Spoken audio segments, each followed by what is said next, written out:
महिमा पराक्रम शोभा विजय वैभव तुझीच आहे. आकाशात व पृथ्वीवर जे काय आहे सर्व तुझेच. परमेश्वरा राज्यही तुझेच. तू सर्वाहून श्रेष्ठ उन्नता धर्ममान तुझपासून प्राप्त होतो. तू सर्वांवर प्रभुत्व चालवतो. सामर्थ्य व पराक्रम तुझ्याच हाती आहे. लोकांस थोर करणे सर्वात सामर्थ्य दे तुझ्याच हाती आहे. आता हे आमच्या देवा तुझा आभार मानतो. तुझ्या प्रतापी नामाची स्तुती कर. तू आज तुझ्या वचनातून माझ्याशी बोल. तुझी सर्व वचने वयाने आमेन मध्ये स्वीकार. आमेन. परमेश्वर पिता तुझ्या लेकरांनी स्वीकार केलेला प्रभुदेवा आणि प्रभुदेवा आशीर्वाद धन मान गौरव सामर्थ्य हे सर्व प्रभुदेवा तुझ्यापासून प्राप्त होतं. तूच त्याचा उत्पादक आहेस.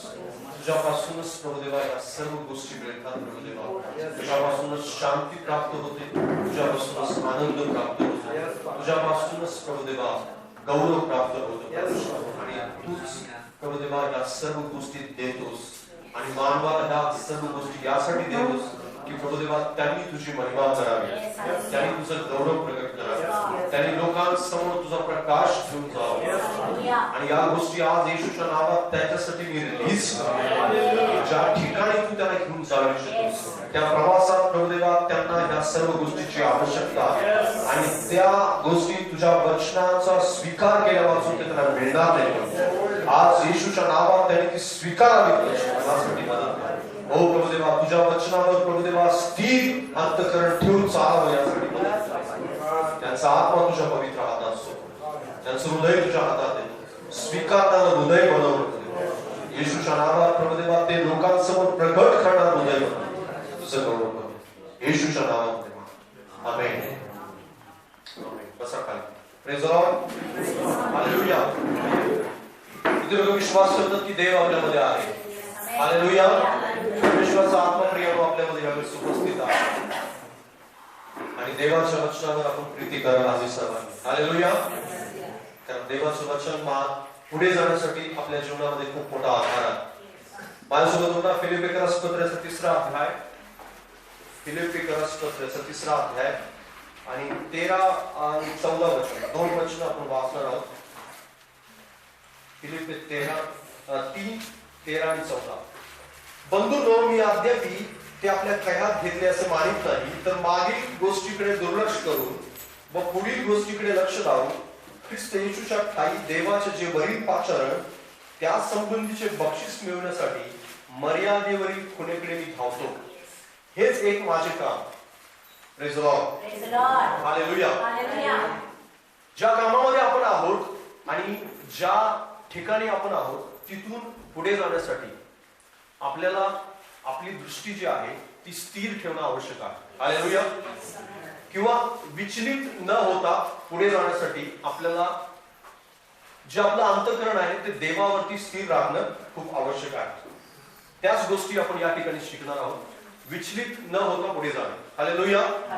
कारण पुढे जर जायचं आपल्याला तर विचलित होऊन आपण पुढे जाऊ शकत नाही.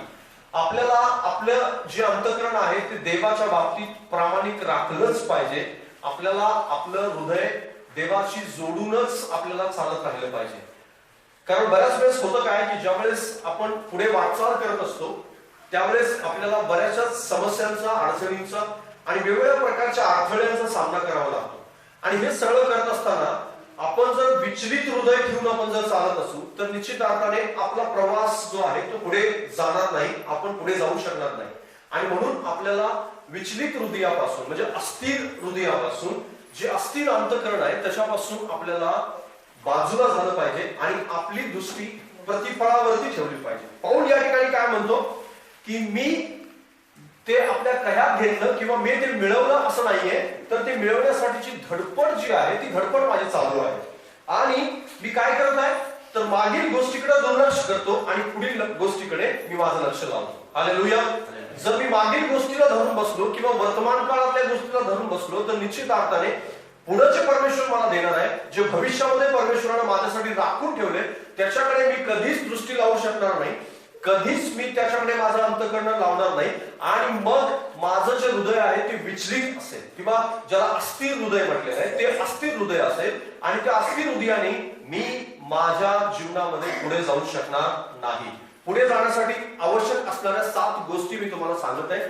पहिली गोष्ट तुम्हाला मी पहिल्या रविवारी सांगितली, म्हणजे 1 तारखेला सांगितली. दुसरा आहे ते 2 तारखेला दुसरा रविवार होता त्या दिवशी मी सांगितले. आणि त्याच्यानंतर आज तिसरी गोष्ट आपण पुढे पाहतो की आपल्याला जर पुढे जायचंय तर विचलित अंतःकरणाने आपण पुढे जाणार नाही. बाजूला सांगा, विचलित हृदयाने तो पुढे जाऊ शकत नाही. विचलित म्हणजे अस्थिर अंतःकरण. हालेलुया. त्याचा पहिला मुद्दा आहे स्थिर दृष्टी ठेवणे.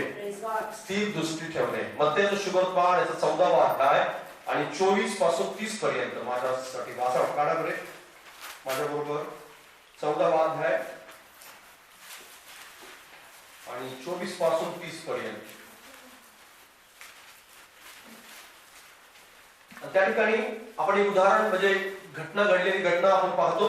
तिथं असं लिहिलंय, इकडे वारा तोंडचा असल्यामुळे किनाऱ्यापासून बऱ्याच अंतरावर तारू लाटाने हैराण झाले होते.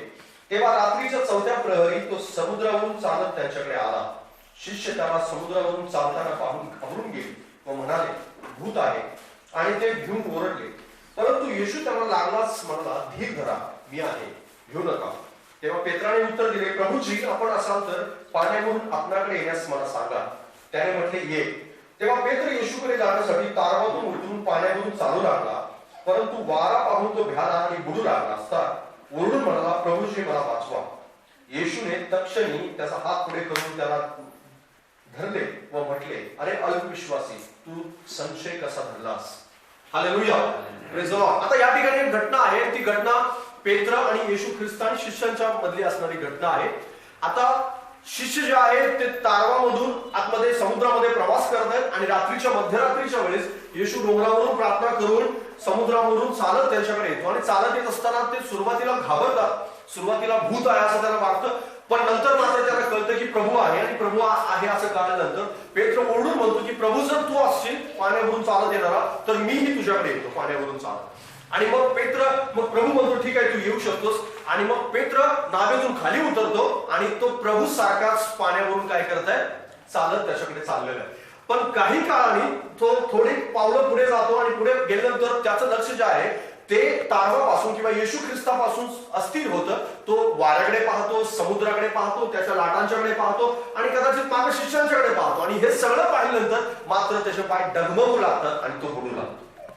आता या ठिकाणी थोड्या वेळापूर्वी तो येशूवर दृष्टी स्थिर घेऊन चालत होता, पण काही काळानंतर मात्र त्याची दृष्टी जी आहे ती अस्थिर झाली. आणि अस्थिर झाल्या कारणानं तो बुडू लागला.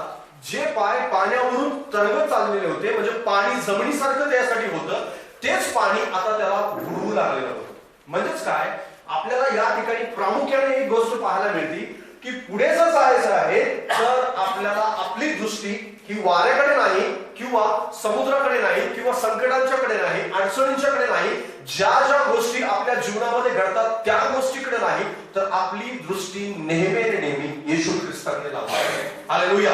बाजूला सांगा, तुझी दृष्टी येशूकडे असली पाहिजे, तरच तू पुढे जाऊ शकतोस. अन्यथा पुढे जाण्याचा मार्ग जो आहे तो तिथंच थांबलेला असेल.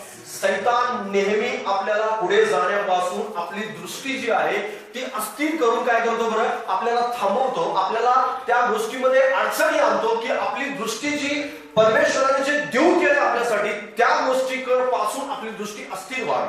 कारण या प्रत्येक वेळेस ज्या लोकांची दृष्टी बायबलमध्ये अस्थिर झाली त्या लोकांच्या जीवनाविषयी जर तुम्ही बायबलमध्ये वाचलं तर तुमच्या लक्षात येईल की त्यांची दृष्टी अस्थिर झाल्यामुळे ते आपल्या ध्येयापासून पाठीमागे फिरले. त्यांची दृष्टी जी प्रभूकडे लागलेली होती त्या दृष्टीपासून ते बहकले. त्याच्यामुळे त्यांच्या जीवनामध्ये जे ध्येय परमेश्वराने त्यांना देऊ केलं होतं ते ध्येय ते गाठू शकले नाही.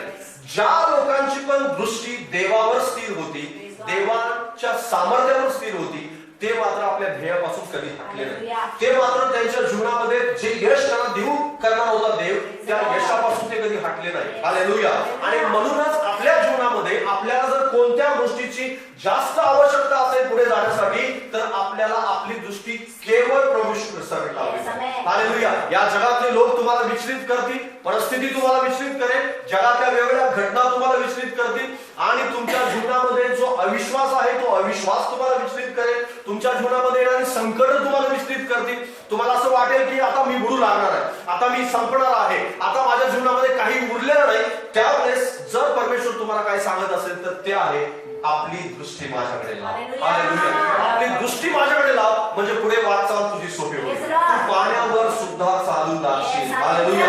बायबल स्पष्टपणे सांगतं जग तुला बुडवणार नाही, पण तुझी दृष्टी देवाकडे लागलेली असते. ज्या वेळेस तुम्हाला असं वाटेल की माझ्या जीवनामध्ये बुडण्याचा प्रसंग आलेला आहे, माझी वाटचाल थांबली, माझा पुढचा प्रवास थांबलाय, त्यावेळेस तुमची दृष्टी अस्थिर झाली म्हणून प्रवास थांबला. ज्या पण व्यक्तीच्या जीवनामध्ये प्रवास थांबला त्याच्या जीवनामध्ये हे लक्षात ठेवा की दृष्टी देवाकडे नसल्यामुळे त्याचा प्रवास थांबलेला आहे. बरीच लोक प्रवास थांबवतात, बरीच लोक येशूला सोडायचा विचार करतात, येशू ख्रिस्ताची प्रार्थना बंद करतात किंवा बायबल वाचणं बंद करतात किंवा चर्चला येणं बंद करतात. आणि त्यांचं हे बंद का होतं माहितीये? त्यांचा प्रवास हा आध्यात्मिक प्रवास जो आहे तो मध्ये का थांबतो? त्याचं सर्वात मोठं कारण आहे की त्यांची दृष्टी पालकाकडे लागलेली असते, त्यांची दृष्टी विश्वासाकडे लागलेली असते, त्यांची दृष्टी घरातल्या नातेवाईकांच्याकडे लागलेली असते आणि त्याच्यामुळे त्यांना असं वाटतं की देव आता माझ्या जीवनामध्ये काम करत नाही. पण देव काम करतो ह्या सगळ्यांच्याकडे पाहून नाही.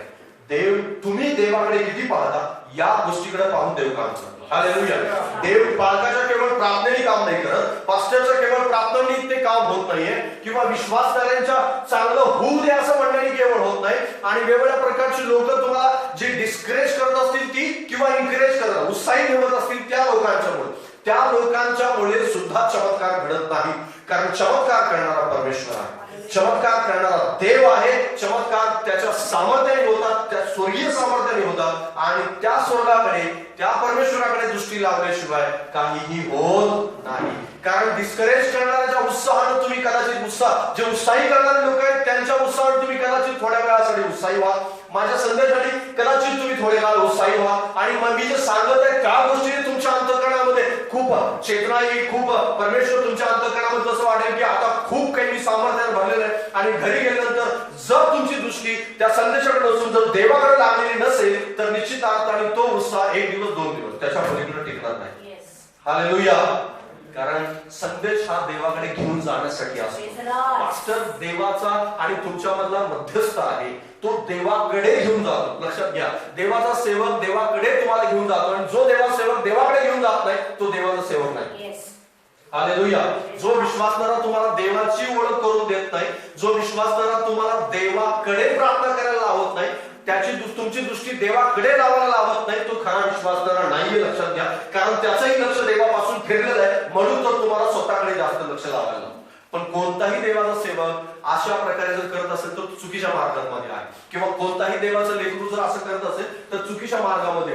कारण देव सतत आणि सतत आपल्याला देवाकडेच दृष्टी लावायला लावतो, मानवाकडे नाही. बायबल स्पष्टपणे सांगतो शापित आहे तो मनुष्य जो मनुष्याला आपला भविष्य बनवतो.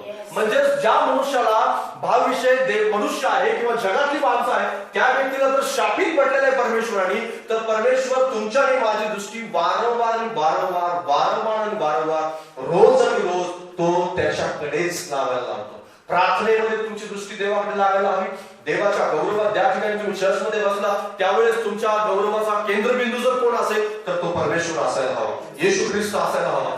जर तुमच्या जीवनामध्ये जगण्याचा उद्देश जर दुसरं काही गोष्टी असतील तर निश्चित अर्थाने तुम्ही चुकीच्या मार्गावरती आहात. कारण बरीच लोक ज्या वेळेस विश्वासणारे म्हणून जीवन जगतात त्यांना असं वाटतं की माझी दृष्टी जी आहे, माझी दृष्टी इतर प्रतिफळावर. कारण बायबल वारंवार असं सांगतं. जर पौलाची गोष्ट तुम्ही वाचली, वाचा, परत एकदा वाचा, फिलिप्पीकर पत्र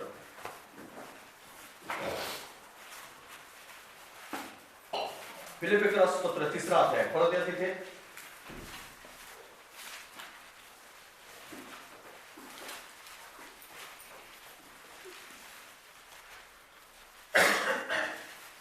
काय म्हणतो 13 वर्षात, बंधूंनो मी अद्याप इथे आपल्या कायात घेतले असे मानित नाही, तर मागील गोष्टीकडे दुर्लक्ष करून पुढील गोष्टीकडे लक्ष लावून ख्रिस्त येशूच्या ठायी जे देवाचे वरील पाचारण त्या संबंधीचे बक्षीस मिळवण्यास मर्यादेवरील खुणेकडे मी धावतो, हेच एक माझे काम आहे. आणि 15व्या वचनात सांगतं तर जेवढे आपण पोक्त आहोत तेवढ्यानी हीच चित्तवृत्ती ठेवावी.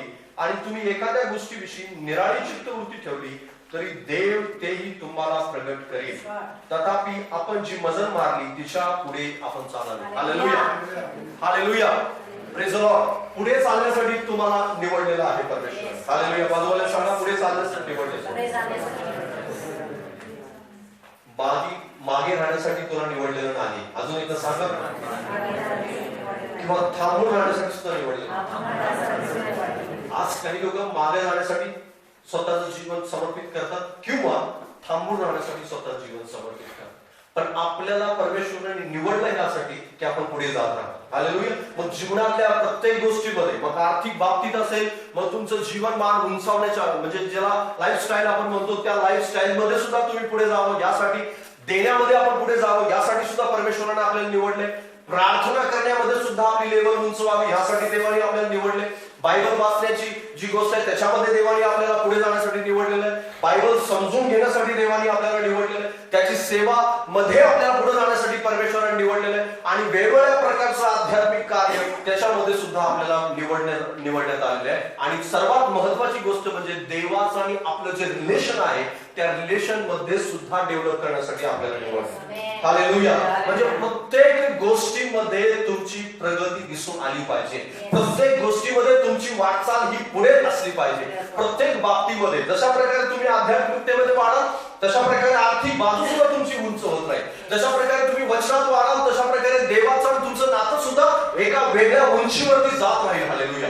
कारण परमेश्वर आपल्या जीवनामध्ये वेगवेगळ्या प्रकारच्या अशा प्रकारची उंची गाठण्यासाठी देव आपल्याला पुढे पुढे पुढे पुढे घेऊन जातो. आणि पौल वारंवार या ठिकाणी म्हणत आहे की माझी दृष्टी मी मागील गोष्टींच्याकडे लावत नाही, माझं लक्ष मी मागील गोष्टीकडे लावत नाही, किंवा मी थांबून राहत नाही, किंवा काही काळापुरतच मी लावत नाही, तर माझी दृष्टी सतत आणि सतत मी त्याच्याकडे लावतो. हालेलुया. कारण मला पुढे जाण्यासाठी निवडलेलं आहे परमेश्वराने.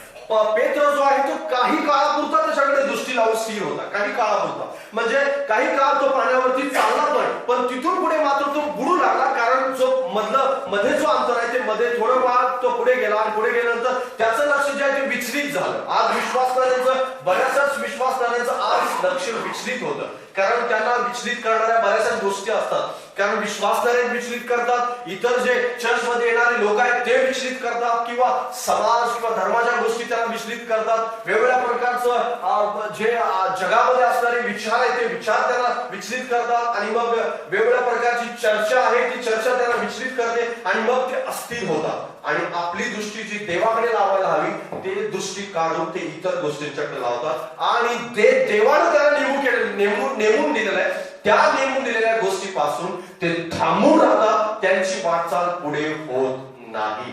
आज जर तुमच्या अंतःकरणामध्ये जर तुम्ही वेगवेगळ्या प्रकारच्या गोष्टीकडे लक्ष लावलं असेल, चित्त लावलं असेल, तुमची दृष्टी विचलित करून तुम्ही जग जे बोलतात त्या जगातल्या गोष्टीकडे लक्ष लावलं असेल तर आध्यात्मिकतेमध्ये पुढे जाणं तर विसरून जा, तुम्ही पाठीमागे जाता.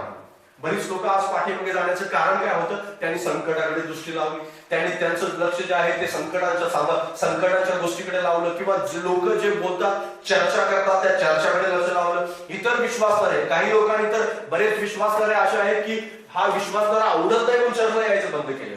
म्हणजे त्यांचं लक्ष कोणाकडे? विश्वासणाऱ्यांच्याकडे.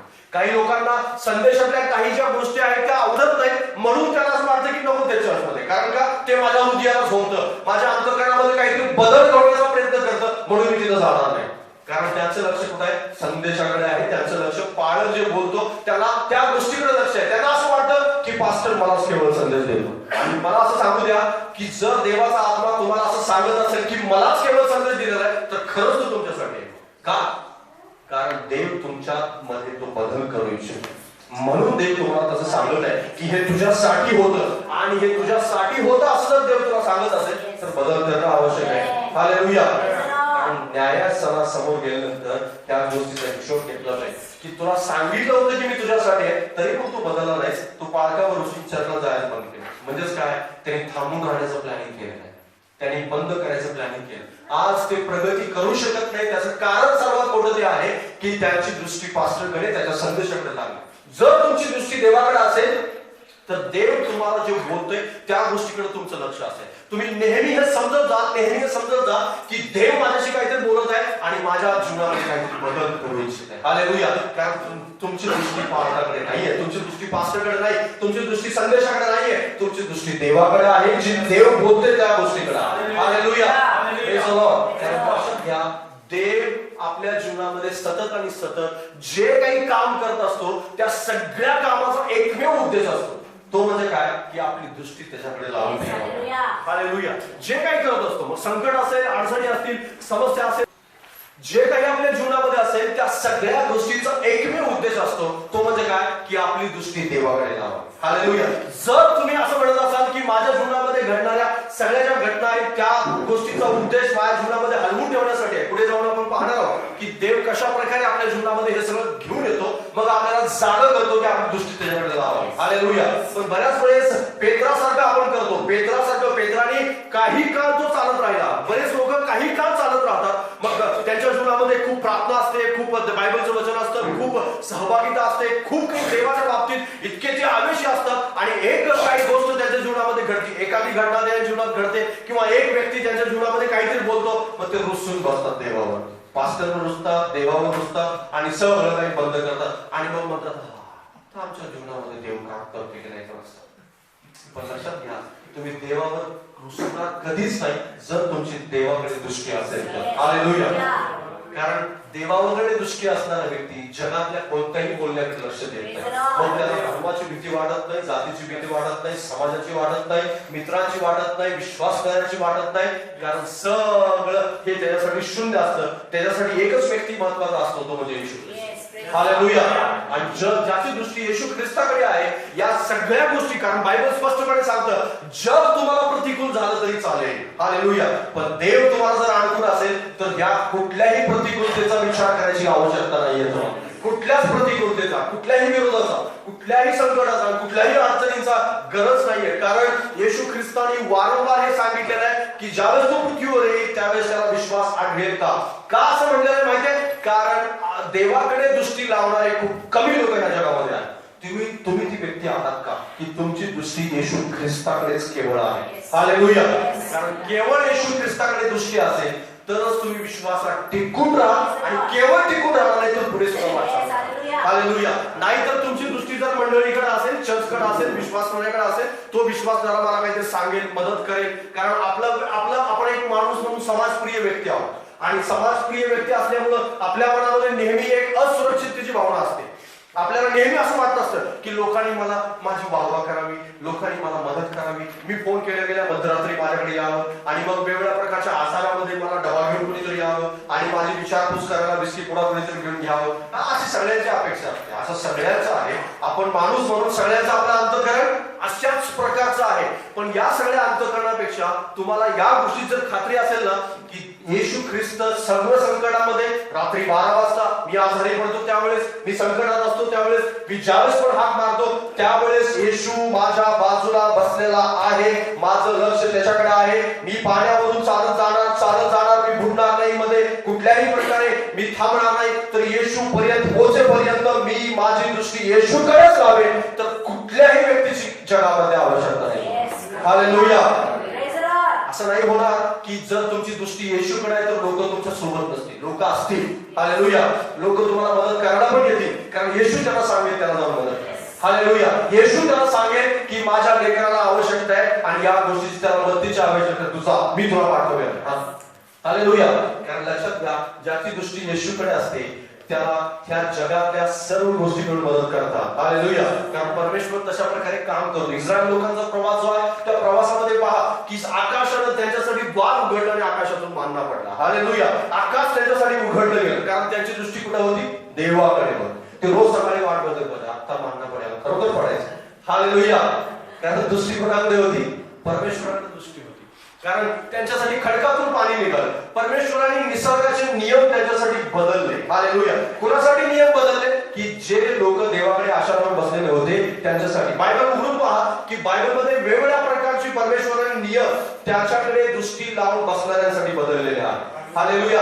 एलियाने प्रार्थना केली परमेश्वराकडे आणि 3.5 वर्ष पृथ्वीवरती पाऊस पडला नाही. पाऊस पडणार नाही अशा प्रकारे देवाने सांगितलं होतं. पण पाऊस पडेल अशा प्रकारे देवाने सांगितलं होतं. पण बायबल असं सांगतं की एक मनुष्य देवाकडे दृष्टी लावणारा प्रार्थना करत बसला. बायबल सांगतं की तो सामान्य माणूस होता. सामान्य होता, तुमच्या माझ्यासारख्या स्वभावाचा माणूस होता, समाजप्रिय व्यक्ती होता, पण आपली दृष्टी देवाकडे लावणारा होता. त्यांनी प्रार्थना केली आणि 3.5 वर्ष देवाने पाऊस थांबवला. हालेलुया. निसर्गाचा नियम परमेश्वराने बदलला. जो पावसाळ्यामध्ये पडणारा जो निसर्गाचा नियम आहे त्याच्या ऋतूमध्ये तो पडत राहतो आणि जमीन भिजवतो आणि पीक येतं, हे सगळा निसर्गाचा नियम आहे. पण एका व्यक्तीसाठी दृष्टी लावणारा एक व्यक्ती होता आणि निसर्गाचा नियम परमेश्वराने थांबवला. हालेलुया. तुमच्यासाठी परमेश्वर माणूस उभा करेल, तुमच्यासाठी निसर्ग उभा करेल, निसर्गातल्या वेगवेगळ्या प्रकारच्या गोष्टी उभा करेल. आणि जसं पेत्राच्या जीवनामध्ये झालं, निसर्गाचा नियम पाण्यावरून कोणी चालत नाही. निसर्गाचा नियम आहे तो की पाणी बुडवतं, जिवंत माणसाला बुडवतं आणि प्रेताला ते तरंगत ठेवतं. हा पाण्याचा गुणधर्म आहे. पण तो नियम येशू ख्रिस्ताने बदलला होता तोपर्यंत जोपर्यंत दृष्टी येशूकडे होती. पण दृष्टी येशूकडून फिरली, त्याचा निसर्गाचा नियमानुसार पेत्रा बोलू लागला. जर तुम्ही निसर्गाच्या नियमाने चालत राहा, म्हणजे दृष्टी जर देवाकडून काढा, तर निसर्गाचा नियम आहे तुमच्या जीवनामध्ये वेगवेगळ्या प्रकारच्या संकट, अडचण या सगळ्या गोष्टी होत राहतील. पण तुमची जर दृष्टी पेत्रा सारखी जोपर्यंत येशूकडे असेल तोपर्यंत मात्र निसर्ग तुम्हाला बोलवू शकणार नाही, जगातले लोक तुम्हाला नाश करू शकणार नाही. कारण तुमचं लक्ष कुणाकडे असेल? प्रभूकडे असेल. तुमचं लक्ष येशू ख्रिस्ताकडे असेल. कारण बऱ्याच वेळेस होतं काय की आपली लोक जे आहेत ती देवाकडे दृष्टी लावत नाहीत आणि मग त्यांचा प्रवास थांबतो एक तर, किंवा ते पाठीमागे जातात किंवा पाठीमागे राहतात. आणि म्हणून येशू ख्रिस्त म्हणाला की पहिले ते शेवटले आणि शेवटी ते पहिले होतील. अनेक जणांचं असं होईल आणि या काळामध्ये ते अनेक जणांचं होताना तुम्हाला बघायला मिळेल. का होत आहे? कारण त्या लोकांनी, पहिल्या लोकांनी देवाकडे दृष्टी लावली नाही. म्हणून नवीन लोकांना परमेश्वराला आणावं लागलं की ते पहिले लोक जागे व्हावेत की आमच्या पुढे कसं काय गेले, आता आपण थोडंसं प्लॅन करूया, येशूकडे दृष्टी लावून पुढे जाऊया. हालेलुया. मोशेची दृष्टी फळावरती होती. वाचा वचन इब्रानियपत्र 11 अध्याय.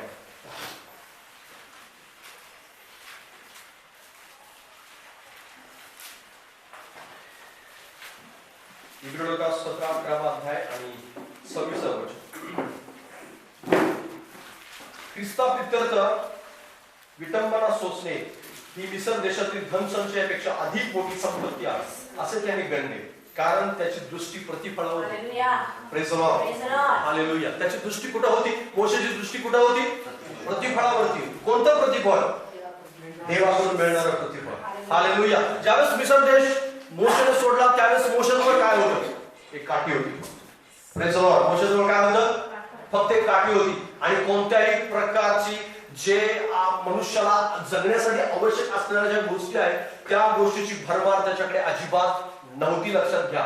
पण त्याला ठाऊक होतं की काठी घेऊन निघणारा मी मनुष्य जो आहे त्या मनुष्याकडे परमेश्वर सगळ्या गोष्टी पुरवत राहील. आणि 40 वर्ष परमेश्वराने ते सगळं पुरवलं. हालेलुया. 40 वर्ष कोणत्याही गोष्टीची त्याला अशा प्रकारच्या गोष्टीची गरज पडली नाही, वाण पडली नाही, कमी पडलं नाही. ज्या ज्या वेळेस परमेश्वर आवश्यकता होती त्या त्या वेळेस परमेश्वराने त्याला त्या गोष्टी पुरवल्या. त्यांनी 40 वर्ष इस्रायल लोकांच्या सोबत राहावं यासाठी त्यांनी काही चूक केलेली नव्हती. पण इस्रायल लोकांच्या चुकीमुळे 40 वर्षाचा जो प्रवास आहे तो 40 वर्षाच्या प्रवासामध्ये त्याला पुढारी पण करण्यासाठी देवाने निवडलेलं होतं. आणि त्याच्यामुळे 40 वर्षाचा प्रवास त्याला पण लोकांसोबत करावा लागला. त्याची चूक नव्हती, कारण इस्रायल लोकांनी, बाकीच्या लोकांनी चूक केलेली होती, त्यांनी काही चूक केलेली नव्हती. पण त्या लोकांसोबत काय करायचं होतं? त्याला प्रवास करायचा होता किंवा त्या लोकांचं पुढारी पण करायचं होतं. पण महत्वाची गोष्ट म्हणजे ही गोष्ट लक्षात येते त्या ठिकाणी की ज्या वेळेस तो मिसर देशातून निघाला त्यावेळेस त्याच्यासमोर अधिकार होता, त्यावेळेस त्यासमोर संपत्ती होती मिसर देशातली. आणि त्याला राजवाडा मिळणार होता, संपत्ती मिळणार होती, अधिकार मिळणार होता. सर्व त्या काळातल्या सर्वात श्रीमंत देशावरती जो अधिकार मिळणार होता त्या सगळ्या गोष्टी होत्या. पण हे सगळं दिसत असून सुद्धा आणि जे प्रतिफळ दिसतच नव्हतं त्या गोष्टीकडे त्यांना दृष्टी लावली. हालेलुया. Praise the Lord. जर तुमच्या जीवनामध्ये पुढे जायचं असेल तुम्हाला तर न दिसणाऱ्या त्या गोष्टीकडे तुमची दृष्टी तुम्हाला लावलीच पाहिजे. कारण बऱ्याच वेळेस परमेश्वर त्या गोष्टी दाखवत नाही. अब्राहम निघाला बाहेर, त्यावेळेस झालं काय? अब्राहमाच्या जवळ काही नव्हतं. अब्राहम एकटा होता आणि बायबल स्पष्टपणे सांगतं की एकटा होता अब्राहम आणि त्याची बायको ते सगळे दोघच होते. त्याच्याजवळ कोणी नव्हतं. पण बायबल सांगतं की परमेश्वराने त्याला राष्ट्राचा पिता बनवला. हालेलुया.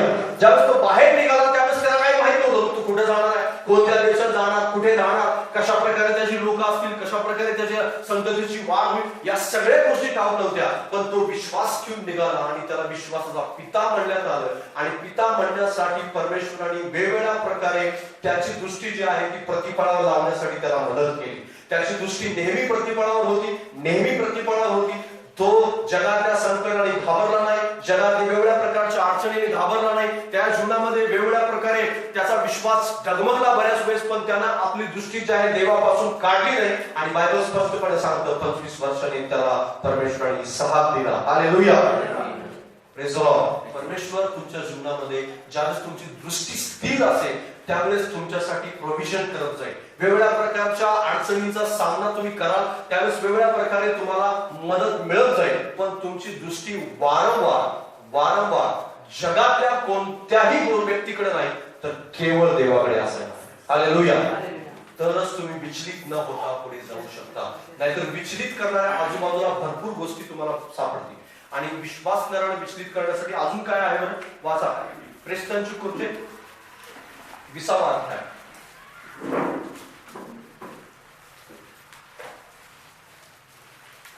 प्रेरितांची कृत्ये 20वा अध्याय आणि 23 वचन आहे.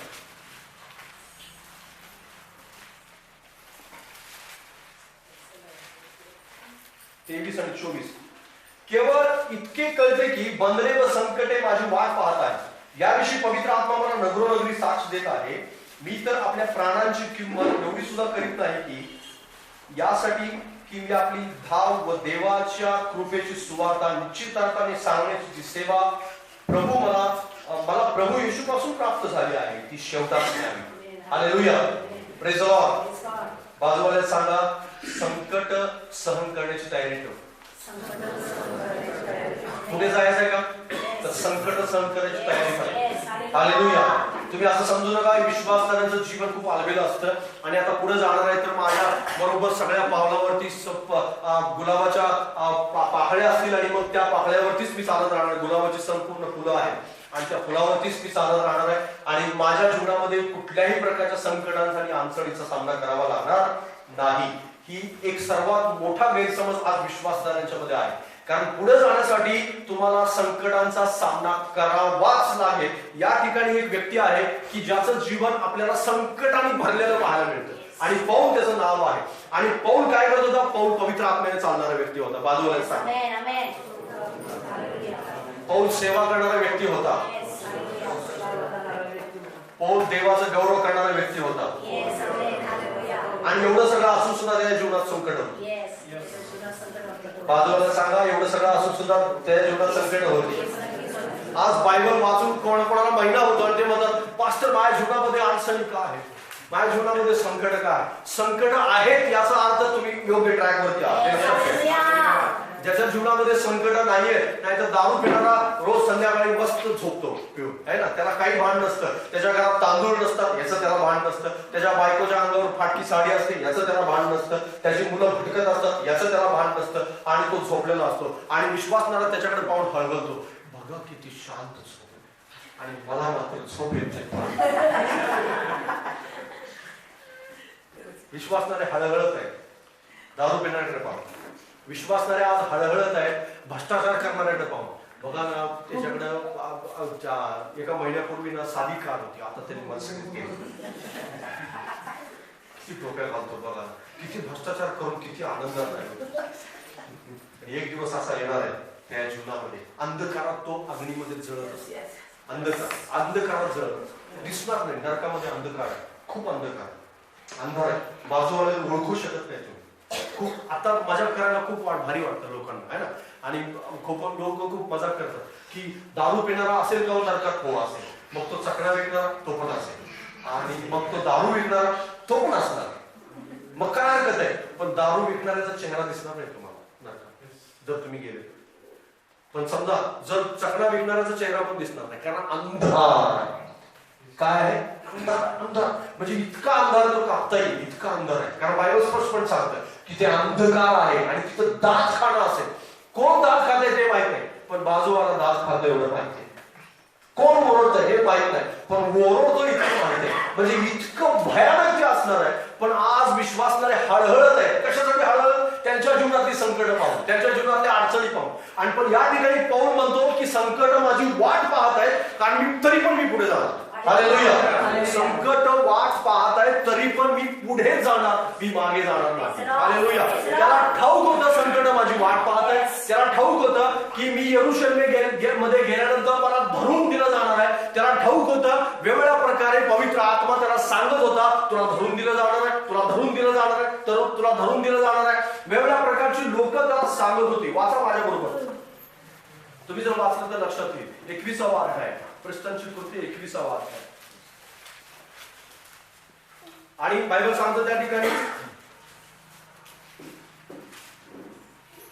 तेथे आम्ही पुष्कळ दिवस राहिलो असता अगब नावाचा कोणी एक संदेष्टा, 21वा अध्याय 10व्या वचनापासून पुढे, म्हणजे संदेष्टा पाहतो आणि अगब नावाचा एक संदेष्टा, त्या काळातला तो संदेष्टा होता.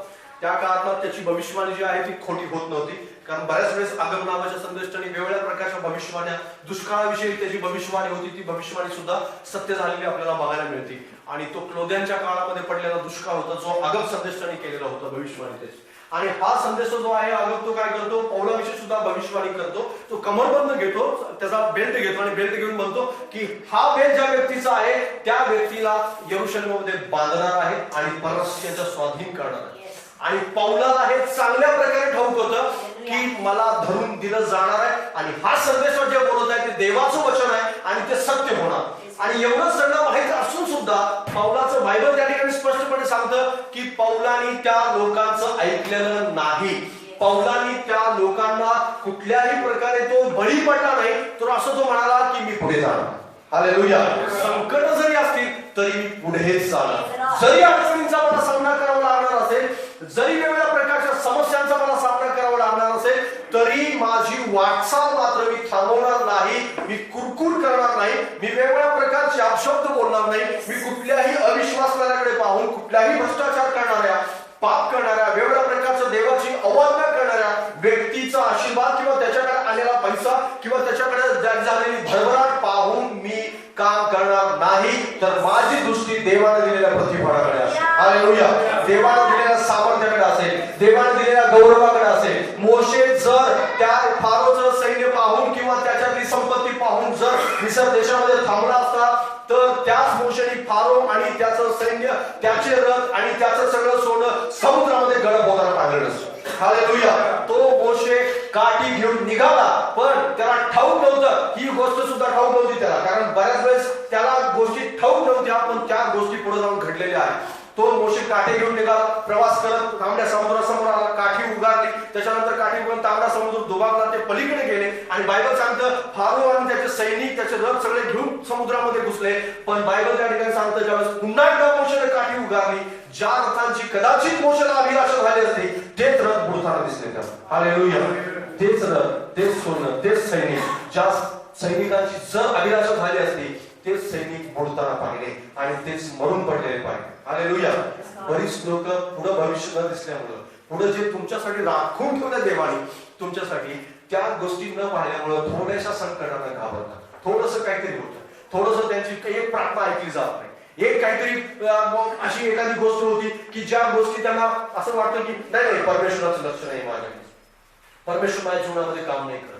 आणि मग हा व्यक्ती मग कसं काय, देव जर खरंच माझ्यावर प्रीती करतो तर या व्यक्तीने माझ्यासोबत येऊन नाही बोलायला हवं, किंवा असं माझी निंदा करायला नाही हवी होती, किंवा माझ्याविषयी असे अपशब्द नाही करायला हवे होते, किंवा देव जर खराब जीवन आहे तर माझ्या जीवनामध्ये अशा प्रकारच्या गोष्टी घडायला हव्या.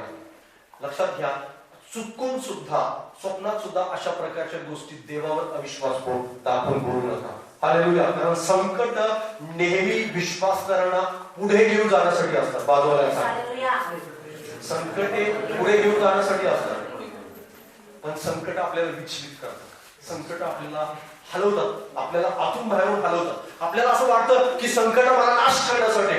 विश्वासणाऱ्यांच्या जीवनामध्ये येणारं प्रत्येक संकट, मग ते आजार असेल, आर्थिक संकट असेल, मग तुमच्या जीवनामध्ये निंदा असेल, टीका केली गेली असेल, तुम्हाला छळ सहन करावा लागला असेल, या सगळ्या संकटांचा उद्देश एकमेव आहे, तुम्ही पुढे जावं. हालेलुया. हालेलुया. पुढे जाण्यासाठी संकट आहे, आजार पुढे जाण्यासाठी आहे, आणि मग आर्थिक संकटे पुढे जाण्यासाठी आहेत, आज तुमच्या जीवनामध्ये येणारा प्रत्येक क्षण तुम्हाला देवाजवळ घेऊन जाण्यासाठी आहे. क्षण नाही झाला तर तुम्ही गुढी टेकणार नाही. जास्त आर्थिक संकटाने आले तर तुम्ही देवाला जास्त विश्वास नाही ठेवणार त्याच्यावर. तुम्हाला असं वाटणार नाही की माझा पुरवठादार येशू आहे. हालेलुया. तुमचा पुरवठादार केवळ तुम्हाला तुमची नोकरी, तुमचा व्यवसाय आठवत राहील. तुम्हाला असं वाटत की सगळं चालू आहे व्यवस्थित, पण देवाची आठवण कमी होत राहील. बरेच विश्वासणारे संकट न आल्यामुळे पाठीमागे गेले. हालेलुया. ज्यांना संकट नको आहेत ना ते विश्वासणारे थांबून राहतात. आणि तुम्हाला लक्षात असू द्या, ज्याच्या जीवनामध्ये अडचणी नाही, संकट नाही, तो विश्वासाला प्रगती नाही करत. विश्वास ज्या लोकांच्या पण जीवनात संकट आले त्या लोकांच्या जीवनामध्ये प्रगती झालेली दिसते. सगळे कुणाचंही उदाहरण तुम्ही पहा. बायबल सांगते इब्री लोकांपत्र 12 अध्याय 11 वचनापासून वाचा. इब्री 12 अध्याय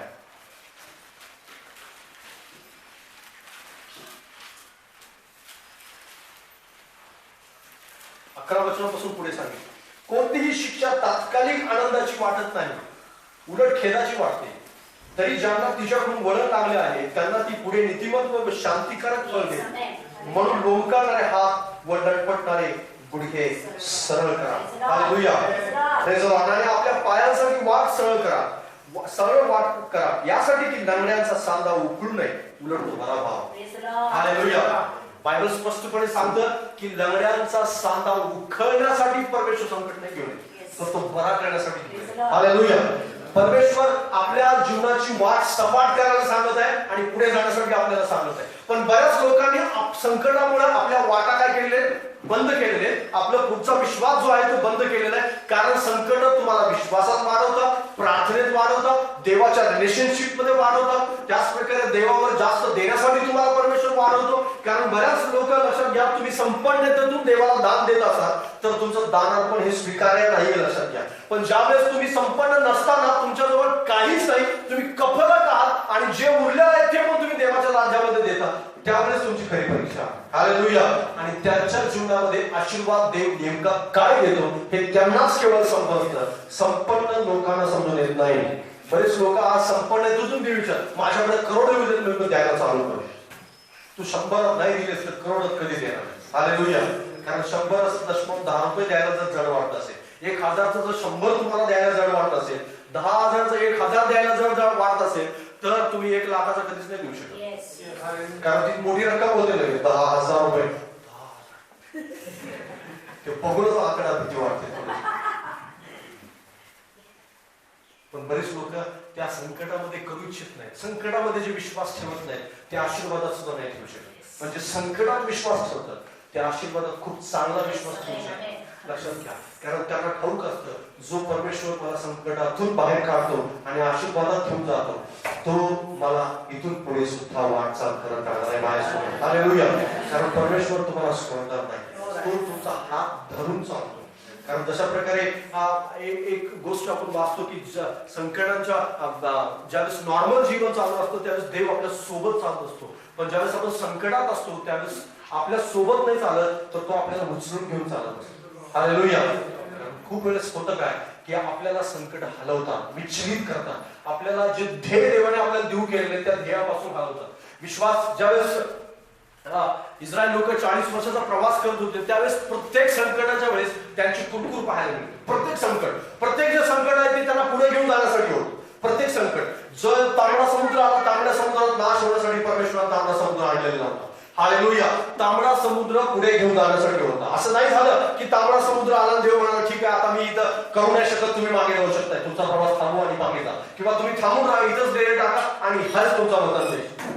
असा काही परमेश्वर म्हणाला नाही. परमेश्वर म्हणाला हे संकट दूर होईल, तुम्ही पुढे जा. संकट दूर होईल, तुम्ही पुढे जा. संकट दूर होईल, तुम्ही पुढे जा. आणि संकट येत राहिली पण एक सगळ्यात मोठं संकट होतं त्याच्यासमोर. ते म्हणजे काय? ज्यावेळेस ते कनान देशाचं हेरण्यासाठी गेले, ते हेरण्यासाठी गेल्यानंतर ते सुद्धा संकट देवाने त्यासाठी दूर केलं असतं. पण झालं काय की त्यांनी कुरकुर केली देवाविरुद्ध आणि कुरकुर केल्यामुळं देवानं ते संकट दूर केलं नाही. त्यांच्यातल्या बऱ्याच लोकांनी पाठीमागे जाण्याची योजना बनवली आणि पाठीमागे जाण्याची योजना बनवल्यामुळं 40 वर्ष त्यांना संकटाचाच सामना करत फिरावं लागला. 40 वर्ष ते फिरत राहिले. आणि सर्वात शेवटी मात्र मोशे आणि सगळे लोक जे 20 वर्षाहून आधी वयाचे होते ते सगळे मरण पावल्यानंतर जे संकटाचा मध्ये कुरकुर करत राहिले होते ते सगळे मरण पावले आणि ज्यांनी कुरकुर केले होते ज्यांना उजव्या आणि डाव्याचा भेद कळत होता त्या लोकांना परमेश्वर कनान देशात प्रेज द लॉर्ड. आज विश्वासणारे कुरकुर करण्यामुळे पाठीमागे जातात. कुरकुर करण्यामुळे त्यांच्या जीवनामध्ये कुरकुर असते. छोटीशी जर संकट आलं छोटस असंच देव आहे बघा. हे विश्वासाचं जीवन आहे खूप खडतर असतं आणि मग हे प्रार्थना हे मला कंटाळा आला. अगोदरच 10 दिवस केलेली असते प्रार्थना म्हणजे 10 दिवसापूर्वी सुरुवात केलेली असते आणि ती सुरुवात लगेच 10 दिवसात बंद पडते. तुमच्यापैकी असा कोण व्यक्ती आहे का की जो 5 वर्ष एकाच गोष्टीसाठी प्रार्थना करतोय पण अजून देवाने केलं नाही पण तुम्ही प्रार्थना नाही थांबवली. Praise the Lord. हालेलुया. जर तुम्ही टिकून असाल ना तर देव तुमच्या प्रार्थनेचं उत्तर घेऊन येते. हालेलुया. तुमच्या समोर मी व्यक्ती आहे. खूप वर्षांपासून मी प्रार्थना करतो. माझी बायको खूप वर्षांपासून प्रार्थना करते. एकच गोष्ट काही गोष्टी अशा आहेत की ज्याची उत्तर परमेश्वराने देऊ केले नाही अजून पण प्रार्थना मात्र बंद झाली आहे. हालेलुया. का बंद होत नाहीये का माहिती? कारण दृष्टी कोणाकडे आहे?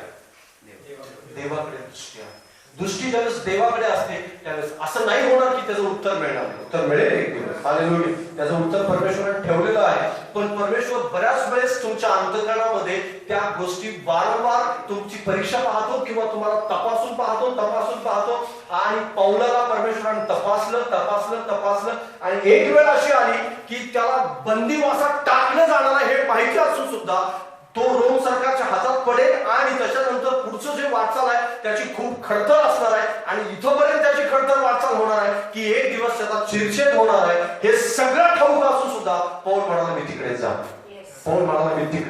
मी तेच करणार आहे जे देवाने माझ्यासाठी नेमलेलं आहे. हालेलुया.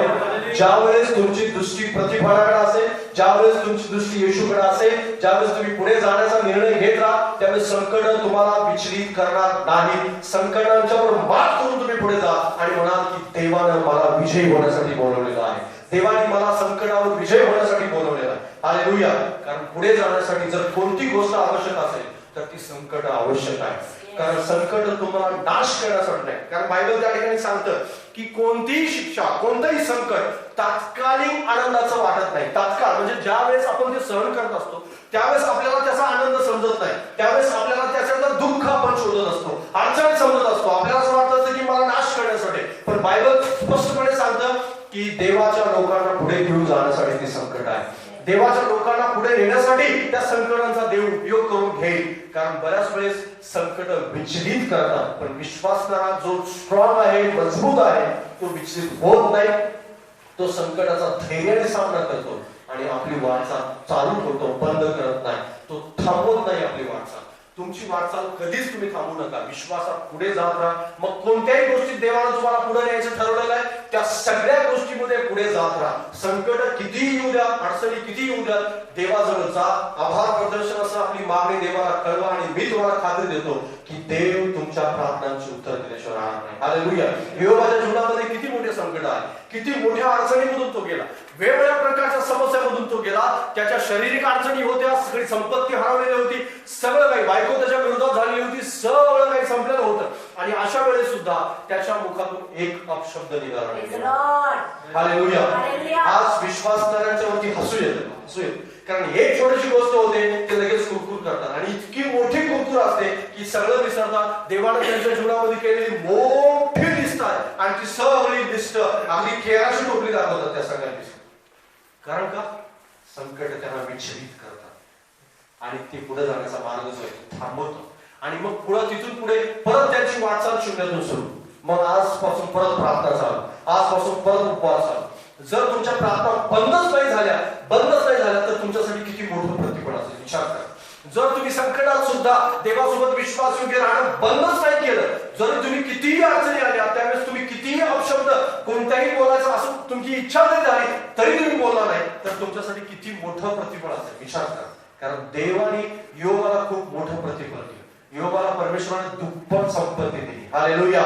दुप्पट संपत्ती यासाठी त्याला मिळाली कारण तो एकपट देऊ शकला असता आणि एकपट देण्यासाठीच तो बांधील होता पण त्याला दुप्पट देण्याचं कारण हे होतं की त्याच्या मुखातून एक अपशब्द निघाला.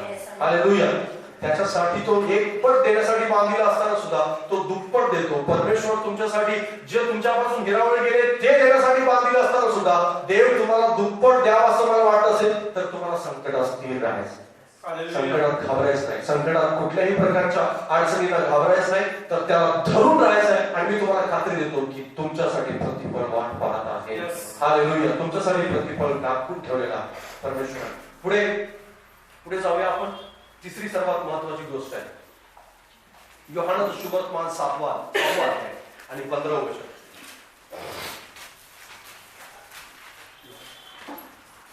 योहानाचं शुभवर्तमान 6वा अध्याय आणि 15वे वचन.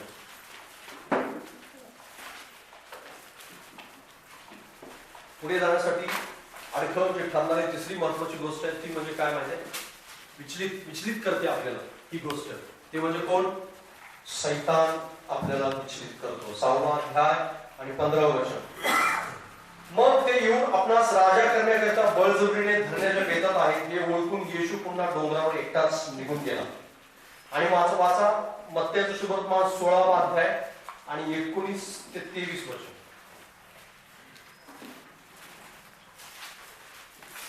16वा अध्याय 19 पासून 23 पर्यंत.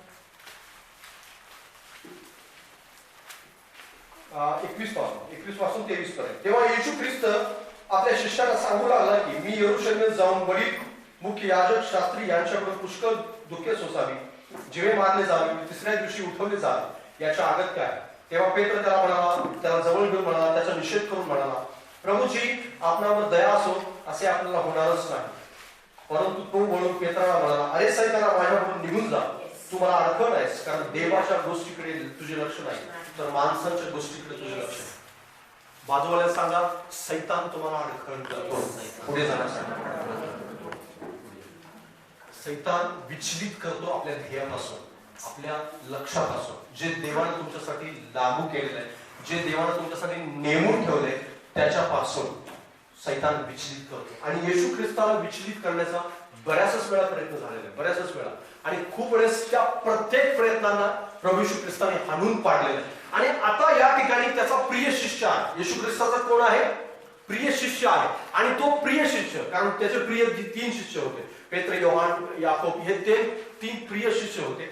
आणि त्या 3 प्रिय शिष्यापैकी एक शिष्य ज्याला त्यांनी थोड्याच वेळापूर्वी असं सांगितलं होतं की तुझ्यावर मी आपली मंडळी रचेन, किंवा तुझ्याद्वारे परमेश्वर माझ्याशी हे बोललेलं आहे, पवित्र आत्मा तुला प्रगट केलेला आहे. कारण पेत्राने थोड्या वेळापूर्वी 16वा अध्याय 16व वचन सांगतात, 17व वचन, येशूने त्याला म्हटले, शिमोन बर्योना, धन्य तुझी, कारण मांस व रक्त यांनी नव्हे तर स्वर्गातील पित्याने तुला हे प्रगट केले. आता थोड्याच वेळापूर्वी पेत्राने काय केलेलं होतं? पेत्राने त्याच्यासमोर पवित्र आत्म्याच्या प्रेरणेने प्रगटीकरण दिलेलं होतं की तुम्ही प्रभू ख्रिस्त आहात किंवा तुम्ही देवाचे पुत्र आहात. आणि थोड्याच वेळानंतर पेत्र त्याला असं म्हणतो की प्रभू तुम्हाला क्रुसावरती लटकवलं जाणार नाही आणि तुमच्या बाबतीत असं होऊ नये. आणि लगेच येशू ख्रिस्त त्याला असं म्हणतो की अरे सैताना माझ्यापुढे निघून जा. विचार करायला लावणारी ही गोष्ट आहे. लक्षात घ्या की एक व्यक्ती पवित्र आत्म्याच्या प्रेरणेने एक वाक्य बोलतो आणि थोड्या वेळानंतर लगेच सैतानाचं वाक्य बोलतो.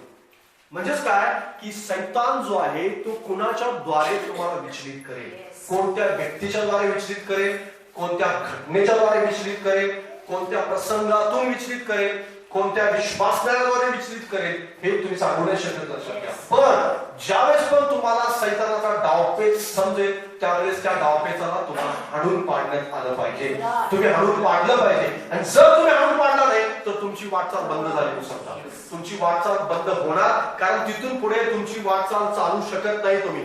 कारण खूप लोकांची वाटचाल सैतानाच्या डावपेचांना बळी पडल्यावर थांबलेली आहे. बरे, आणि सैतान नेहमी नेहमी नेहमी गोड कडक शब्दातच येतो असं नाही, तो अगदी अकराळ विक्राळ रूप घेऊन येतो, अजिबात असं नाहीये. आताचा त्याचं जे डावपेच आहे ते बदलले लोकांच्या जवळ येण्याचे. आता तो एक तर गोड बोलणारा असतो, सुंदर चेहऱ्याचा असतो आहे ना, आणि खूप अतिशय मृदू असं भाषण असतं त्याचं, खूप मृदू. आणि तरुणांच्या बाबतीत तर अतिशय अतिशय म्हणजे अतिशय सैतानाचा खूप मोठा डावपेच आहे. आणि किती सुंदर चेहरा आहे माहिती आहे तुम्हाला ठाऊक नाही, किती छान आहे. आणि त्याच्यामुळं मी त्याच्यावरच फेदा आहे, त्याच्यामुळेच तर सगळं काही फळफूस झालेलं आहे. आणि आत्मिक माणूस पडतो. आणि सुरुवात कशाने होती माहिती आहे? सुरुवात ह्यानी होती, बायबलने. सुरुवात आज विश्वासणाऱ्यांचं जीवन सांगतो, अविश्वासणाऱ्यांचं नाही. अविश्वासणाऱ्यांचं मोबाईल आणि इतर अशा प्रकारच्या जगातल्या गोष्टींनी होते. पण विश्वासणाऱ्यांच्या जीवनामध्ये जर प्रवेश कुठून होत असेल जास्त करून, आणि एक मुलगा, एक तरुण मुलगी आणि एक तरुण मुलगा बायबल स्टडी एकमेकांना कसं देतात मला ठाऊक नाही. आणि अशा प्रकारची बायबल स्टडी मी तर दिली नाही, त्यामुळे मला काही माहिती नाही, है ना. बायबलवर चर्चा करतात, बायबल. सुरुवात तर बायबलवरच होती. आम्ही काय करतो? आम्ही बायबलवर प्रार्थनेवर, बायबलवर जास्त करून आमची चर्चा देवाच्या सेवेवर होती. आणि हे लग्न करणार आहे ते दोघं. किती हास्यास्पद गोष्ट माहिती, कारण हे डावपेच कुणापासून आहे? सैतानापासून. माझ्या समोर घडलेली घटना सांगतो मी तुम्हाला. एक व्यक्ती बायबल कॉलेजला जाण्यासाठी तयार होता. फॉर्म भरला मी आणि वेगवेगळ्या प्रकारचं समर्पण झालं, सगळं काही झालं. आणि सगळी तयारी चालू आहे आणि वेगवेगळ्या प्रकारच्या गोष्टीची आवश्यकता जी आहे त्याची खरेदी करणं चालू आहे, सगळं चालू आहे. आणि ह्या खरेदीच्या काळामध्ये जो प्रार्थनेचा काळ आहे, जो तयारीचा काळ आहे, मानसिक तयारीचा काळ आहे, त्या काळामध्ये होतं काय की त्याच्या जीवनामध्ये एक मुलगी आहे. त्याच्या जीवनामध्ये मुलगी आहे आणि मुलगी आल्यानंतर त्याला, आणि अशी मुलगी येते की त्याचं जीवन जे आहे त्याला स्वप्नात सुद्धा असं वाटणार नाही ही व्यक्ती माझ्यावर प्रेम करेल म्हणून. स्वप्नात सुद्धा असं वाटणार. आणि मला लगेच कळालं, मला लगेच समजलं की हे सैतानापासून आहे.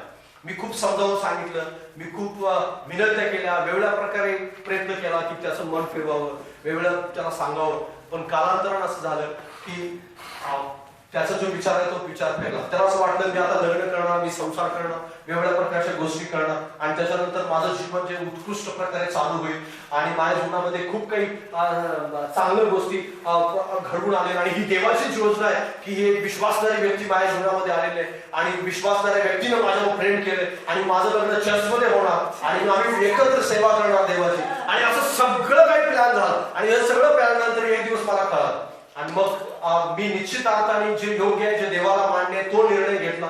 आणि झालं काय, त्या व्यक्तीला केवळ आणि केवळ देवाच्या सेवेपासून लांब करण्यासाठी सैतानाने आणलेली ती व्यक्ती होती. केवळ आणि केवळ, दुसरा कोणताही उद्देश नव्हता. कारण त्यांचं प्रेम नंतर ब्रेक झालं, एकमेकांपासून विभक्त झाले आणि मग त्याच्यानंतर खूप काही गोष्टी एक जीवापाड प्रेम करणारे नंतर असं पण बघण्यात आलं की तो पण तिसऱ्या व्यक्तीवर प्रेम करतो आणि ती पण तिसऱ्या व्यक्तीवर प्रेम करतो.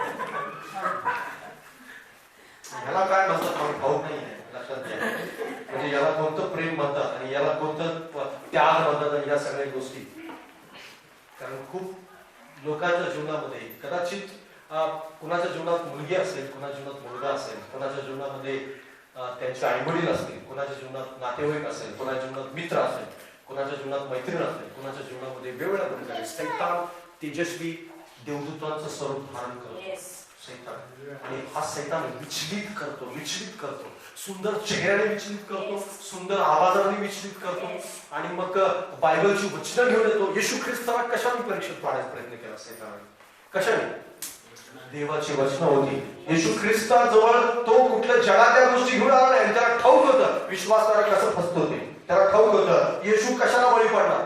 आणि येशूला त्यांनी देवाचंच वचन सांगितलं, बायबलच्या बाहेरचं सांगितलं नाही. आज जर तुम्हाला विश्वास करायला विचलित करायचं तर कसं विचलित करायचं हे त्याला चांगलं ठाऊक आहे. तो तुमच्यापेक्षा तुमचा अनुभव 5 वर्षाचा असेल, 10 वर्षाचा असेल, पण त्याचा अनुभव हजारो वर्षाचा आहे. हजारो वर्षाचा.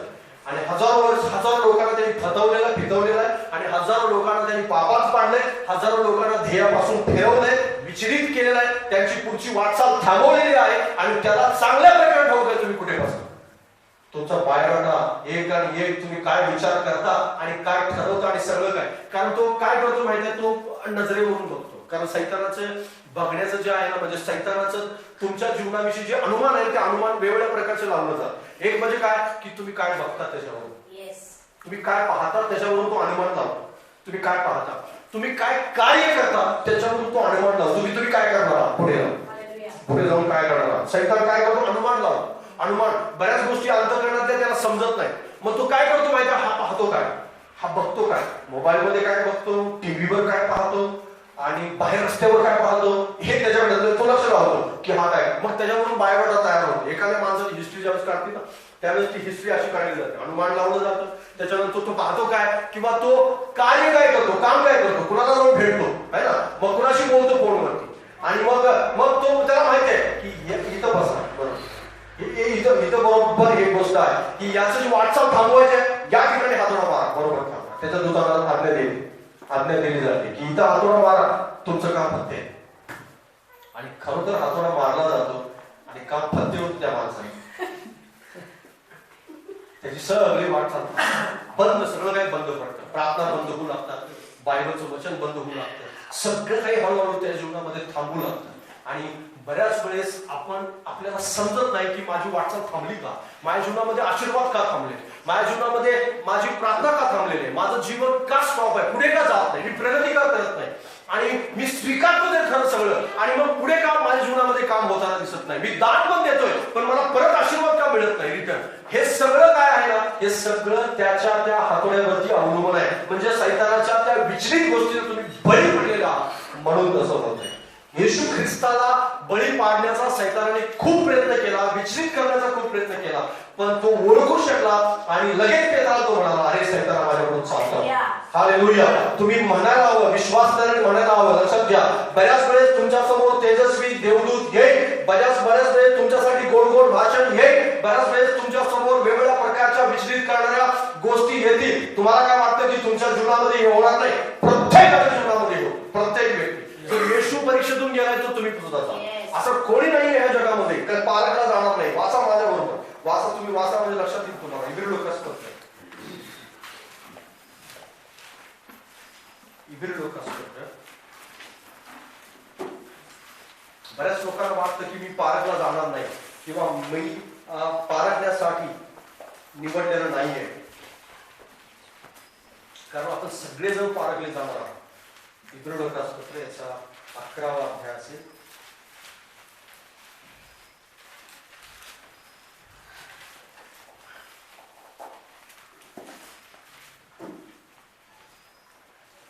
दुसरा 12वा अध्याय दुसरं वचन आहे.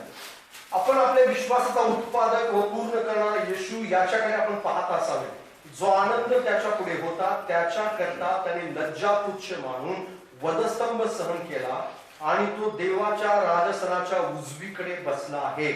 तुमची मने खचून तुम्ही थकून जाऊ नये म्हणून ज्याने आपल्या विरुद्ध पातक्याने केलेला इतका विरोध सहन केला त्याच्याविषयी तुम्ही विचार करावा.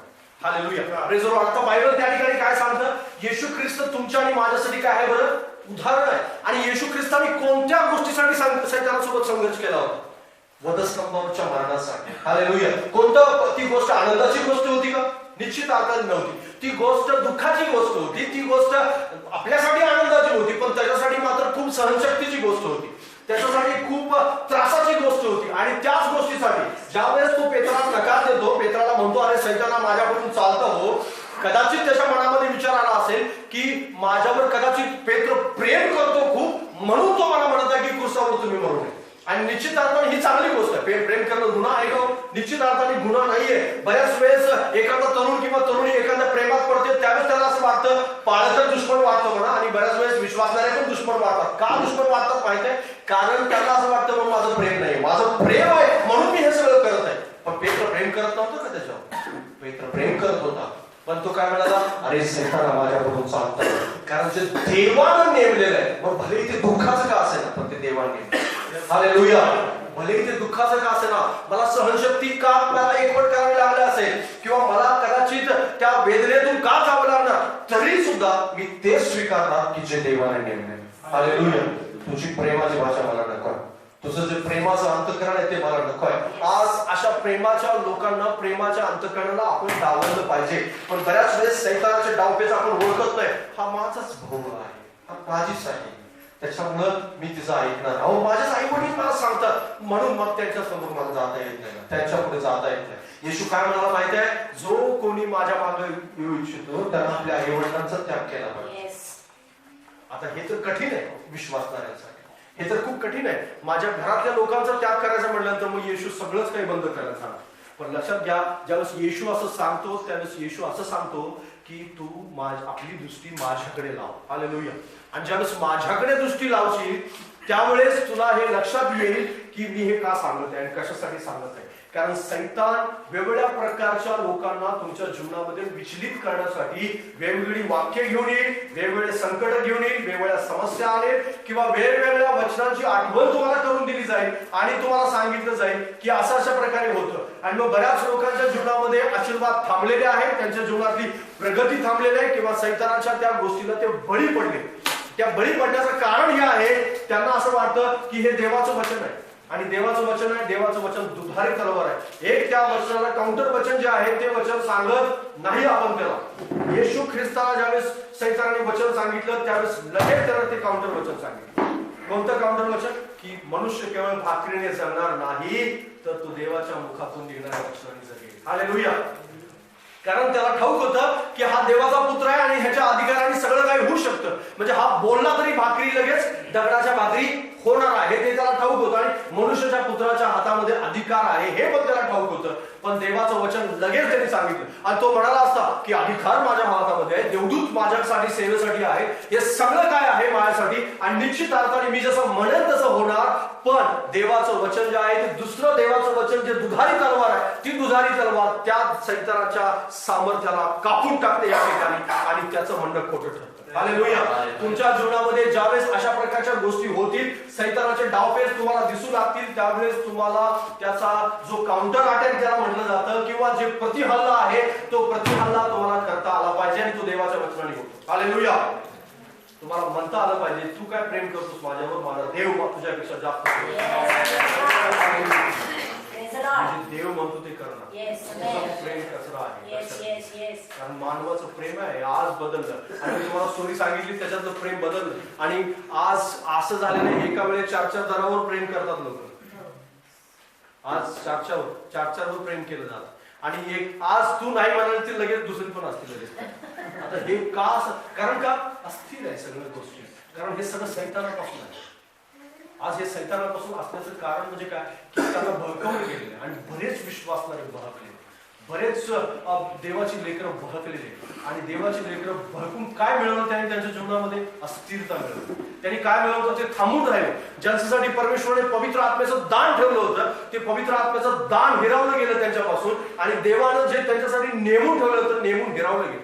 बरेच विश्वासणारे इस्रायल लोकांचा 40 वर्षाचा प्रवास आठवा, त्यांच्या जीवनामध्ये देवानं त्यांना जे नेमून 11 दिवसाचा प्रवास असणारा देवानं त्यांना मिस्र देशातून बाहेर काढलं. त्यावेळेस देवानं त्यांच्यासाठी ही योजना बनवली नव्हती की पुढे जाऊन ते डोंगराभोवती फिरत राहतील म्हणून. ते फिरत राहण्याचं सर्वात मोठं कारण काय होतं की ते कुरकुर करत होते, देवाविरुद्ध बोलत होते, देवाच्या गोष्टीवर अविश्वास दाखवत होते आणि म्हणून त्यांचा प्रवास थांबला. आज विश्वासणाऱ्यांचं जीवनाचा प्रवास थांबल्याचं कारण काय? विश्वासणारे आज डोंगरालाच प्रदक्षिणा का घालत बसले. ते एका वर्षाने तेच संकट, परत एका वर्षाने तेच संकट, परत एका वर्षाने तेच संकट, परत एका वर्षाने तेच संकट. असं का होतं? हे होण्याचं कारण आहे की सैतानाच्या डावपेचाला बळी पडतो आणि डावपेचाला ज्यावेळेस तुम्ही बळी पडता त्यावेळेस तेच संकट, तेच संकट, तेच संकट, तोच मानना, तेच ते आणि ह्यात अंत होतो. दुसरं काय होत नाही. इस्रायल लोकांचा अंत झाला, संपले ते, पण ते गेले मात्र नाहीत कनान देशात. आज बरेच विश्वासणारे कनान देशात पोहोचणार नाहीत. त्याचं कारण हे असणार आहे की ते डावपेचाला बळी पडलेले आहेत. त्यांना गोड गोड भाषणाला बोलले, वेगवेगळ्या प्रकारच्या ते गोड गोड बोलल्याला बोलले आणि त्यांच्या त्या बायबल स्टडीला बोलले बरेच लोक है ना. बऱ्याच लोकांच्या जीवनामध्ये अशा प्रकारच्या वेगळ्या गोष्टी त्यांना असं वाटलं की हेच देवाचं वचन आहे, पण त्याचा काउंटर अटॅक करणारी 10 वचनं होती त्याच्याकडे लक्ष जात नाही त्यांचं. कारण का लक्ष जात नाही? कारण त्यांना ते प्रिय वाटतं, त्यांना ते वाटतं की तेच योग्य आहे. कारण ते माझ्या थोडंसं मला खूप आनंद वाटतो, ते ऐकलं ना असं वाटतं मला की ते आशीर्वाद मिळणार. तो आशीर्वाद हवेत असतो, तो आशीर्वाद फक्त हवेत असतो, तो प्रत्यक्षात कधीच उतरून येत नाही. त्याचं कारण हे आहे की ते भुललेले आहेत अंतर त्यांच्या गोड गोड बोलण्याला. आदाम आणि हवा ओळखू शकले नाही. आदाम आणि हवेसाठी परमेश्वराने नाश निवडलं नव्हतं. आदाम आणि हवेला परमेश्वराने हे निवडलं नव्हतं की आदाम आणि हव्वाचा त्यांच्या जीवनात पाप शिरावं, त्यांना एदेरबागेतून बाहेर काढलं जावं आणि वेगवेगळ्या. कारण देवाने त्यांना फलद्रूप आणि बहुगुणित होण्याचा अधिकार जो आहे, ते आशीर्वाद जो आहे तो पाप करण्यापूर्वी दिलेला होता. पाप करण्यापूर्वी देवाने त्यांच्यावर आशीर्वाद दिलेला होता आणि कष्ट त्यांच्या जीवनामध्ये अजिबात नव्हतं. लक्षात घ्या, तिथून पुढे त्यांच्या जीवनात कष्ट लागलं जेव्हापासून पाप आलं. पण पाप करण्यापूर्वी डावपेच ओळखला असता त्यांनी ओळखलं असतं की सैतानापासून आहे. तर लक्षात घ्या, तुमच्या आणि माझ्यापर्यंत सुद्धा पाप आलं नसतं. पण त्यांनी डावपेच न ओळखल्यामुळं त्यांच्या जीवनात पाप आलं. एदेन बागेतून बाहेर काढण्यात आलं. देवाची सहभागिता तुटली. त्यांच्या जीवनात त्यांना कष्ट नव्हते. कुठल्याही प्रकारे मेहनत करून त्यांना फळं उगवावी लागणार नव्हती. ती फळं मात्र आता त्यांच्यासाठी मेहनत करून त्यांना उगवावी लागणार होती. आणि मातीला त्यांच्यामुळे श्राप आला, जमिनीला त्यांच्यामुळे श्राप आला, वेगवेगळ्या प्राण्यांच्यावर त्यांच्यामुळे श्राप आला. वेगवेगळ्या प्रकारच्या गोष्टी झाल्या की अशा प्रकारच्या गोष्टी होण्याचं कारण एकच होतं, डावपेच ओळखले गेले नाही. डावपेच जर ओळखले ना सैतानाचे, तुम्ही त्याला डावपेचाला ओळखलं, तुम्ही तिथंच थांबवा आणि म्हणा, अरे सैताना निघून जा माझ्यापासून. तुम्हाला लगेच ओळखण्यात येईल की विश्वासकारांच्या जीवनामध्ये वेगवेगळ्या प्रकारे सैतान गोड भाषणातून गोड, कारण सैतानाचा चेहरा विद्रूप करून तो येत नाही आता. कारण त्याला ठाऊक आहे विद्रूप चेहऱ्याला ओळखतात. आज माणूस हुशार झालेला आहे. सैतान तुमच्यापेक्षा 1000 पटीने हुशार आहे. आणि आपला देव लाखो, त्या लाखो पटीने देवावर विश्वास ठेवा. आणि देव तुम्हाला निराश करणार नाही. देव तुम्हाला काढून नाही टाकणार बाजूला. देव म्हणतो की तुम्ही ओळखावं. देव म्हणतो की तुम्ही ओळखावं. कारण लूका शुभवर्तमान शेवटचं वचन वाचा बंद करेल.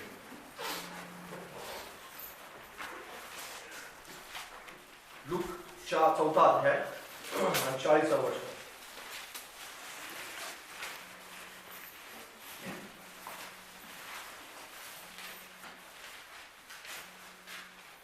लूक 4:40 काय सांगतो? मग सूर्यास्ताच्या वेळी ज्या सर्वांची माणसे नाना प्रकारच्या रोगांनी पीडलेली होती त्यांनी त्यांना त्यांच्याकडे आणले आणि त्यांनी त्यांच्यातील प्रत्येकावर हात ठेवून त्यास बरे केले. तू देवाचा पुत्र आहेस असे ओरडत भूते देखील पुष्कळ माणसातून निघाली, परंतु त्याने त्यास धमकावले व बोलू दिले नाही, कारण तू ख्रिस्त आहे हे त्यास ठाऊक. मग दिवस उगवल्यावर तू निघून रानात गेला, तेव्हा लोकसमुदाय त्याचा शोध करीत त्याच्याजवळ आले आणि आपणापासून त्याने जाऊ नये म्हणून ते त्याला अडवित होते. परंतु तो त्यास म्हणाला, मला इतर गावही देवाच्या राज्याची सुवार्ता सांगितली पाहिजे, कारण त्यासाठीच मला पाठवले आहे. मग तो यहुदियाच्या सभास्थानामध्ये उपदेश करीत फिरला. येशू ख्रिस्ताचं जे आचरण आहे त्या ठिकाणी, आणि हे याच एकाच ठिकाणी पुष्कळ वचनं आपल्याला बायबलमध्ये आढळते की जी येशू ख्रिस्ताच्या आचरणाविषयी किंवा त्याच्या वेगवेगळ्या प्रकारच्या निर्णयाविषयी आपल्याला सांगतात. ज्या वेळेस त्याला राजा करण्यासाठी प्रयत्न केला गेला, ज्या वेळेस त्याला लोकांनी भाकरी त्याच्यापासून मिळावी यासाठी प्रयत्न, त्याला थांबवून ठेवण्याचा विचार केला, ज्या वेळेस त्याला असं वाटलं की हा पुढे जाऊ नये आमच्यापासून, आमच्याजवळच राहावा आणि आमचेच रोग बरे करत राहावं, त्यावेळेस त्यावेळेस येशू ख्रिस्ताने पुढे जाण्याचा निर्णय घेतला. त्यावेळेस येशू ख्रिस्ताने त्या लोकांच्या कोणत्याही बळीला तो बळी पडला नाही, कोणत्याही बोलण्याला तो बळी पडला नाही, कोणत्याही प्रकारे लोकांचं त्यानं ऐकलं नाही. मग कितीही गोड बोलणारे लोक असो, कितीही ते त्याच्यावर प्रेम करणारे लोक असो, कितीही त्याला गळ घालणारे लोक असो, पण त्या सगळ्या गळ घालणाऱ्या लोकांना डावलून तो देवाची इच्छा पूर्ण करण्यासाठी पुढे गेला. हालेलुया.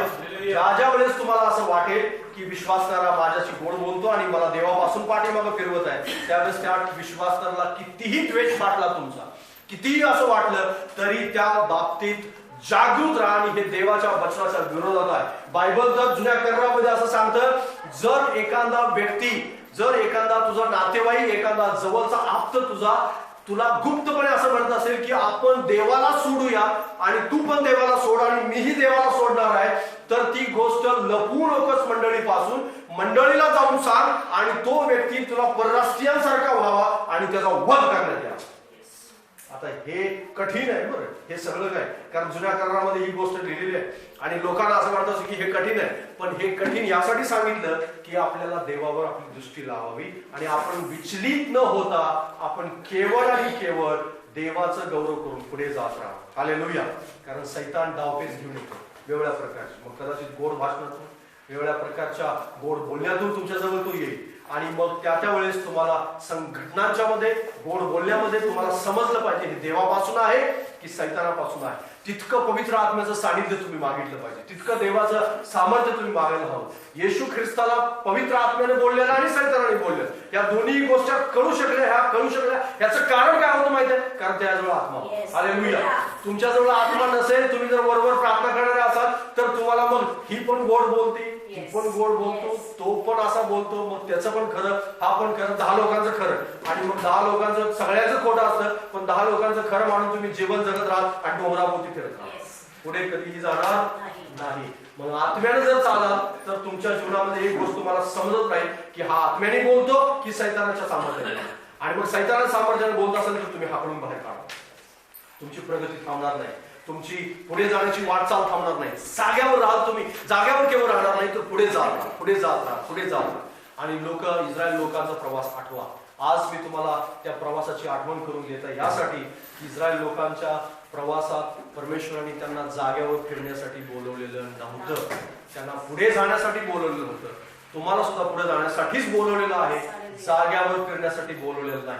पण डावपेच नाही ओळखले, तुम्ही जर स्थिर दृष्टी ठेवली नाही देवाकडे, तुम्ही जर संकटांना घाबरले तर मात्र तुम्ही पुढे जाणार नाही, तर तुम्ही जाग्यावरच थांबून राहाल, विचलित व्हाल आणि म्हणाल की हेच देवाची इच्छा होती. देवाची इच्छा ही नव्हती. देवाची इच्छा होती त्यांनीच कनान देशात जावं आणि त्यांनाच आशीर्वाद द्यायचा होता देवाने. पण त्याच्या लेकरांना ह्यासाठी मिळाला की त्यांनी हे सगळं केलं नाही. तुमच्या बाबतीत मात्र असं होऊ नये असं प्रभूला वाटतं. या डोळे बंद